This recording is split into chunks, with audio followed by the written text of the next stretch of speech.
আমি আপনাদেরকে সজাগ করতে চাই। আমরা এই দেশের মানুষ, আমাকে অনেক সাংবাদিক জিজ্ঞাসা করে, আপোষহীন নেতৃত্বই খালেদা জিয়াকে অমর করে রাখবে বলে মন্তব্য করেছেন মিলন। বিস্তারিত থাকছে রাজশাহী থেকে লিয়াকত হোসেনের প্রতিবেদনে। সাবেক প্রধানমন্ত্রী ও বিএনপি সাবেক চেয়ারপারসন বেগম খালেদা জিয়াকে দেশের মানুষের আলোকবর্তিকা উল্লেখ করে বিএনপি নেতা অ্যাডভোকেট শফিকুল হক মিলন বলেছেন, অন্যায়ের সঙ্গে আপোষ না করাই তাকে ইতিহাসে অমর করে রাখবে। সোমবার রাজশাহীর মোহনপুরে তার আত্মার মাগফিরাত কামনায় আয়োজিত দোয়া মাহফিলে তিনি এসব কথা বলেন।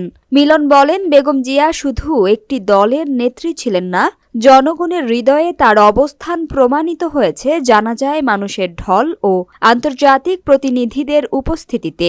তিনি অভিযোগ করেন, কারাবন্দী অবস্থায় যথাযথ চিকিৎসা না দিয়ে তাকে ধীরে ধীরে মৃত্যুর দিকে ঠেলে দেওয়া হয়েছিল। আগামী জাতীয় সংসদ নির্বাচন প্রসঙ্গে তিনি বলেন, জনগণের আকাঙ্ক্ষা কোনো ষড়যন্ত্রে থামানো যাবে না। অনুষ্ঠানে বিএনপির নেতাকর্মী সহ বিভিন্ন শ্রেণী পেশার মানুষ উপস্থিত ছিলেন এবং শেষে বিশেষ মোনাজাত করা হয়। এমন কোন যন্ত্র আবিষ্কার হয় নাই যার মাধ্যমে সেখানে লোক সংখ্যা কত হয়েছিল সেটা বলতে পারে। আজকে সেই নেত্রীকে বাদ দিয়ে আগামী 12 ফেব্রুয়ারি বাংলাদেশের জাতীয় সংসদ নির্বাচন, আগামী 21 তারিখের পরে প্রচারণা শুরু হবে। আমরা নির্বাচনের দিকে যাব না, আমরা শুধু এইটুকু বলবো, এখনো বাংলাদেশে কিছু ষড়যন্ত্রকারীরা ষড়যন্ত্র করছে। আমি আপনাদেরকে সজাগ করতে চাই। আমরা এই দেশের মানুষ, আমাকে অনেক সাংবাদিক জিজ্ঞাসা করে, নির্বাচনের পরিবেশ নিয়ে আপনি কি ভাবছেন? আমরা বলি, এইটি আমাদের ভাবনা নয়।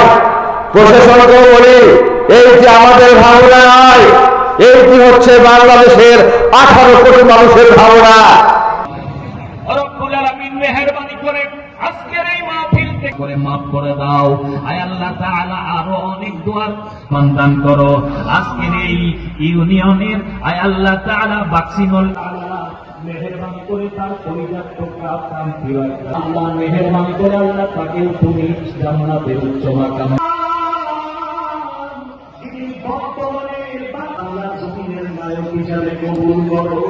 আয় আল্লাহ তুমি তাকে নায়ক হিসাবে কবুল করো। তুমি তার নেক হায়াত দান করো।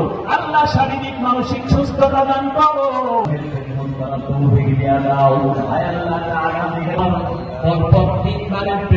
প্রধানমন্ত্রী আমার শ্রদ্ধা আল্লাহ সকলকে তুমি মেহেরবানি করে আল্লাহ আজকের এই অনুষ্ঠানে যারা উপস্থিত রয়েছে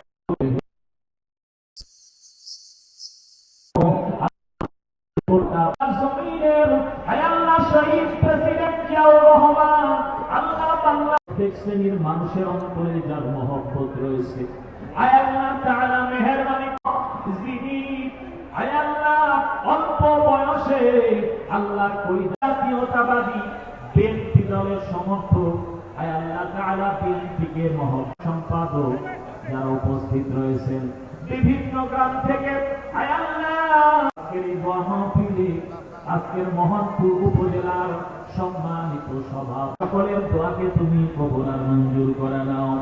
রব্বুল আলামিন, আজকে রব্বুল আলামিন আল্লাহ সম্মান দেওয়ার মালিক তুমি।